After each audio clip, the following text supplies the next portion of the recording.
YCP నాయకులు రెచ్చగొట్టే వ్యాఖ్యలు మానుకోవాలని కడప జిల్లా Pulivendula TDP in charge BTech Ravi అన్నారు.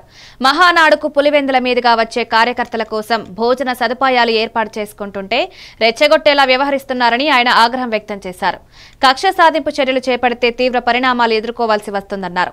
వైఎస్ఆర్ మీద గౌరవం ఉంది. నిజంగా వైఎస్ఆర్ మీద గౌరవం ఉంటే వైఎస్ఆర్ తమ్ముడు వివేకానందరెడ్డిని చంపిన నాయకుల కాలర్ పట్టుకోవాలని ఆయన డిమాండ్ చేశారు.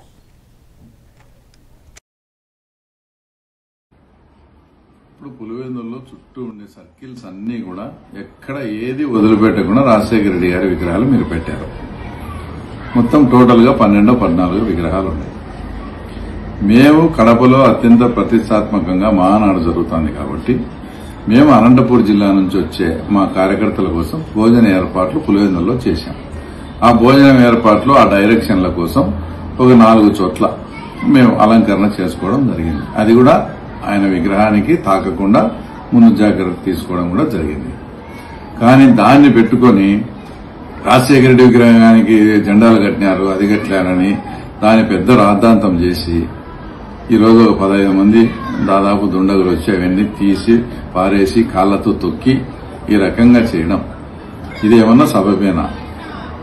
అంటే ఊరికి ఉండే వాళ్ళని రెచ్చగొట్టి రేపు మాకు అత్యంత ప్రతిష్టాత్మకమైన కార్యక్రమం మేము పెట్టుకుంటే అందులో భాగంగా మేము అలంకరణ చేసుకుంటే దాన్ని ఈ విధంగా పాడు చేసి శాంతి భద్రతలకు విఘాతం కలిగించడం ఇది న్యాయమేనా, ధర్మమేనా?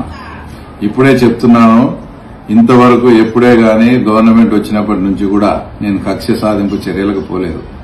మా ఊర్లో సొంతం మా చిన్నాన్నను చంపిన వాళ్లతో కూడా మేము చాలా బాగా ఉన్నాం, కక్ష సాధింపు లేకుండా. ఇట్లా మీరు మమ్మల్ని కెలకద్దు. మమ్మల్ని కెలుకుతే మాత్రం తీవ్ర పరిణామాలు ఉంటాయి. తర్వాత మీరే తర్వాత పడాల్సి వస్తుంది. ఇప్పుడు నిజంగా రాజశేఖర రెడ్డి గారు అంటే మీకన్నా మాకెక్కువ గౌరవం. మీకు నిజంగా రాజశేఖర రెడ్డి మీద అభిమానం ఉంటే గత 5 ఏళ్లు ఆయన ఫోటో లేకుండా చేసినారు. మీకు నిజంగా రాజశేఖర రెడ్డి మీద అభిమానం ఉంటే రాజశేఖర రెడ్డి సొంత తమ్ముని చంపినారని మీరే అభియోగాలు ఎదుర్కొంటూ ఉన్నారు. అక్కడికి ఈరోజు ఎవరైతే నాశనం చేసిన ఆ దుండగులు గాని వాళ్ళ కానీ మీకు నిజంగా మీలో చీము నెత్తులుంటే, రాజశేఖర రెడ్డి మీద నిజంగా మీకు ప్రేమ అభిమానం ఉంటే రాజశేఖర రెడ్డి తమ్ముని చంపిన కేసులో మీరు ఎందుకున్నారని వాళ్ళని పోయి చొక్కా పట్టుకొని ఆ తర్వాత నిలదీయాల్సిన అవసరం